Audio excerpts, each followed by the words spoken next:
Será que eu perco dinheiro se eu desistir da compra de um apartamento na planta? Sempre eu ouço essa pergunta. A decisão de comprar um apartamento na planta é um dos momentos mais marcantes e felizes no planejamento de uma família. Porque ali a família investe as suas economias com muito suor, ele projeta cada detalhe para aquele momento, né, tão sonhado de receber as chaves desse apartamento, da casa própria. No entanto, a realidade financeira no Brasil é instável e imprevistos graves podem acontecer para alterar completamente a realidade, né, ao longo dos anos. A exemplo, uma demissão inesperada, uma emergência médica na família, um aumento abusivo das parcelas do financiamento pode tornar aí o pagamento da dívida insustentável. Uma crise na economia do país pode fazer com que o cenário mude. E aí fica insustentável continuar pagando esse financiamento.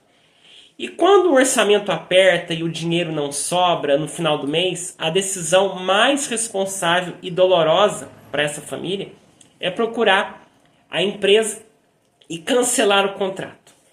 E aí vem a dúvida. É justamente nesse momento de fragilidade emocional que o consumidor se depara com o grande pesadelo financeiro no balcão de atendimento.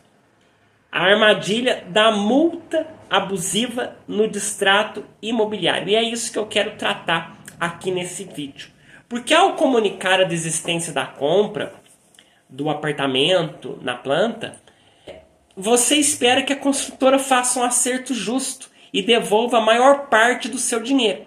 Porém, o departamento de cobrança da empresa vai apresentar ali planilhas complexas, usa palavras difíceis e afirma que você perderá quase tudo o que investiu. Eles alegam com uma frieza, mas uma frieza que é de causar desconforto, é de causar indignação, dizendo que a multa por quebra de contrato é de 10 a 25%, calculado sobre o valor total e atualizado do imóvel. E o que isso significa? Que se você pagou pouco em relação ao valor total da propriedade, a construtora vai confiscar todas as suas economias e ainda deixar você com um saldo devedor. Então, diante dessa pressão, muitos consumidores acabam aceitando essa condição absurda por medo de ficarem com o nome sujo no SPC, Serasa, e aí acabam assinando um acordo amigável que, na verdade, configura uma grave ilegalidade e um enriquecimento indevido, um enriquecimento ilícito, severamente repudiado pela justiça. O limite máximo de retenção definido pela justiça eu quero te falar agora. Porque quando você opta por desistir da compra por vontade própria ou dificuldade financeira, como eu iniciei esse vídeo, a lei garante a proteção rigorosa do seu patrimônio. O Código de Proteção e Defesa do Consumidor ele proíbe expressamente a perda total das parcelas pagas em benefício da construtora no momento do distrato, no momento que você assinou o distrato desistindo daquele contrato. E para colocar assim um fim definitivo nesses abusos, o Superior Tribunal de Justiça ele estabeleceu um teto muito claro e justo para essas cobranças. A justiça ela determina que a retenção máxima permitida para a construtora deve variar apenas entre 10% e 25%. E o detalhe mais importante é que esse percentual ele deve incidir sobre os valores que você efetivamente já pagou e nunca sobre o valor total do contrato. Não, é sobre o valor que você já pagou, tá? Então, além disso, né, a súmula 543 garante que a devolução daquilo que sobrou deve ser feita de forma imediata e à vista, sendo ilegal parcelar o que você está pedindo de volta. E se a desistência for causada pelo atraso na entrega desse apartamento? Aí a situação muda totalmente de figura de forma drástica e a seu favor.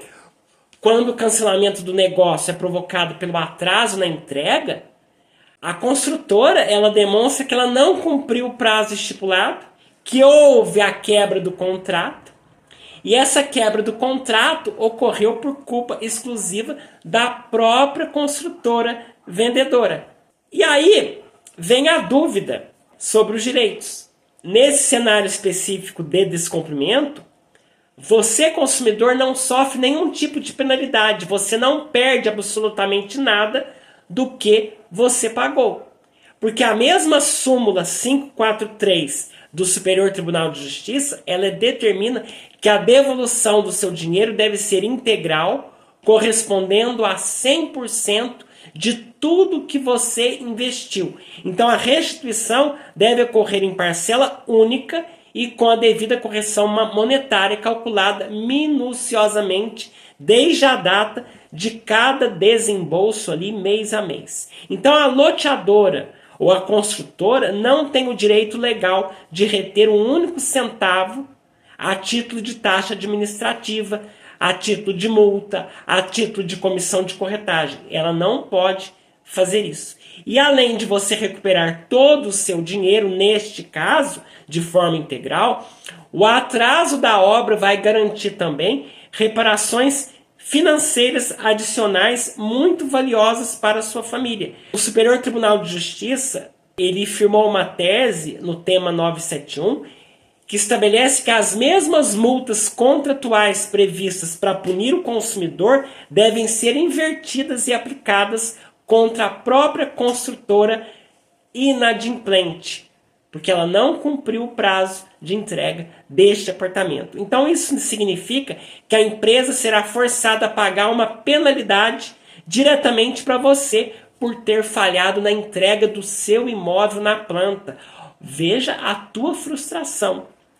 E a justiça também compreende que a demora excessiva, ela destrói o projeto de vida daquela família, causa um desgaste psicológico e que ultrapassa o limite do mero aborrecimento. Então, os tribunais eles têm condenado frequentemente as construtoras ao pagamento de indenizações por danos morais, que são indenizações compensatórias. Então, caso você tenha sido impedido de usufruir do teu apartamento, do teu bem ali, a lei garante lucros cessantes que funcionam como um aluguel mensal indenizatório pelo período de atraso. Ainda que você continue pagando o teu contrato, você tem direito então à indenização pelo atraso, como se fosse um aluguel que a construtora tem que pagar a você por não ter entregue no prazo aquele apartamento, certo? Existe uma regra formal também importantíssima que pode anular as multas da construtora, mesmo quando a desistência ocorre exclusivamente por parte de quem está comprando. A lei do loteamento exige que as penalidades de distrato estejam destacadas num quadro resumo do contrato, exigindo a sua assinatura específica logo ao lado delas.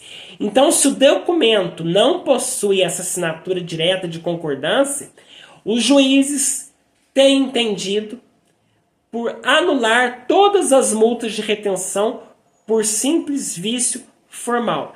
Então, por causa de todos esses detalhes estratégicos e táticas das empresas, é indispensável contar sempre com a atuação de um bom advogado especialista em direito imobiliário.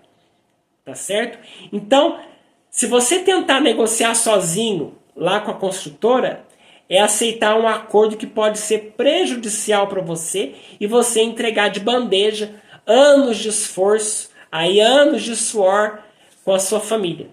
Então, consulte sempre um bom advogado para analisar cada cláusula do seu contrato, blindar ali o seu nome contra possíveis negativações e exigir na justiça a restituição justa das suas economias. Tá bom? Gostou desse conteúdo? Então continue aqui me seguindo no YouTube, inscreva-se no canal, curta os meus vídeos e compartilhe os nossos conteúdos. Porque o YouTube entende que esse conteúdo é relevante e ele passa a compartilhar com mais pessoas. Um grande abraço para você e até o nosso próximo vídeo.